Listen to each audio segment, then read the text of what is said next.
Hello, my name is Eric Olson, Director of HELPS. This little video is going to talk about security interests on personal property and its practical impact, especially on seniors. Under federal law, if you're represented by an attorney, collectors have to leave you alone.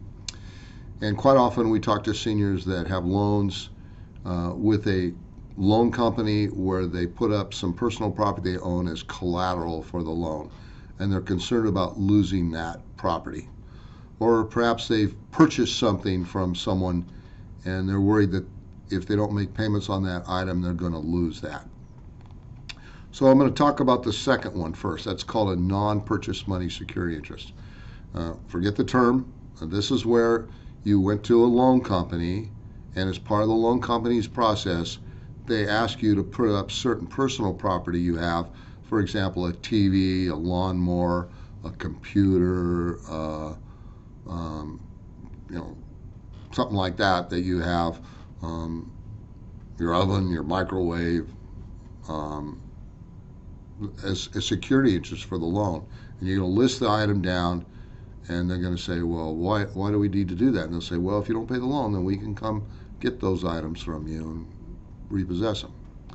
So let's talk about that. Well, the number one reason they do that is just to intimidate you into thinking you have to pay. That's it. As a practical matter, a loan company, if a person didn't pay that debt and defaulted on it, the lender isn't going to pick up your TV, your bed, your mattress, your couch, your computer, for a couple reasons. One is it has very little value as used property. Number two, if you refuse to give them access to it, they'd have to file a lawsuit to do that and get a special writ of assistance from a sheriff to pick up that property. In the meantime, if the property has been thrown away, destroyed, given away, or if it's gone, then their security interest is no longer there. And I've been an attorney for 40 years. Just purchase money security interests aren't enforced by lenders. It's just a tactic to try to get people to pay. I'm not telling people to be dishonest about this. I'm just telling what the real common sense application is. It's not enforced. Purchase money, it's used just simply to intimidate people. Now, it's a little bit different than if you went out and you bought something and then the person who lent you the money, either a loan company or the store you bought, you granted them what is called a purchase money security interest in the item you bought. I'll give you an example. You go to a jewelry store and they finance the jewelry. They're going to retain what's called a PMSI, which is a purchase money security interest in that item. They have a lien on it.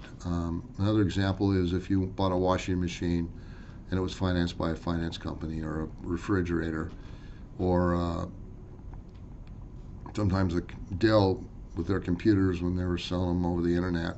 Not doing it very much anymore, but they had what's called purchase money security interest, which means that they had a lien on the item until it was paid for, which meant that they had rights to, quote, repossess the item if you didn't pay it.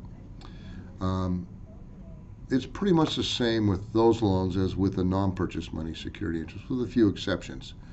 They have a little bit more rights under the law, and sometimes they're a little bit more aggressive in trying to collect. Another one would be when you finance a hearing aid. They might take stronger steps to repossess the item, but it's doubtful they would. Usually the amount you owe is small enough that it's hardly worth them to go through the legal proceedings to repossess the item. I'm not aware of any law that mandates that you have to turn it over to them if it came to your front door, or even have to open the front door. Obviously, if the item was no longer any good, threw it away, or it's gone, then the security interest disappears. I guess where it's more aggressively enforced than any other places, if it's an expensive piece of jewelry sold by a jewelry store. But generally, purchase money security interests, they do have a security interest under the law. They have a lien on it.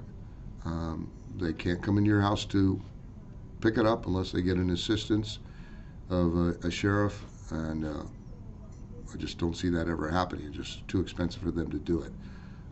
It's mostly intended to try to persuade someone that they need to pay it.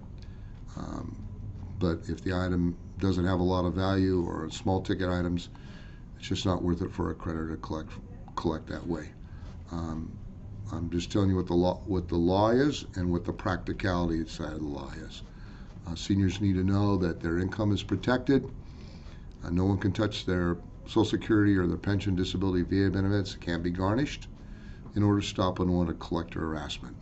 We write letters to collectors under the Fair Debt Collection Practice Act, advising we represent the senior to receive communication, and as of that point, the collector can no longer call or send letters to the senior anymore, and we do it on an ongoing basis.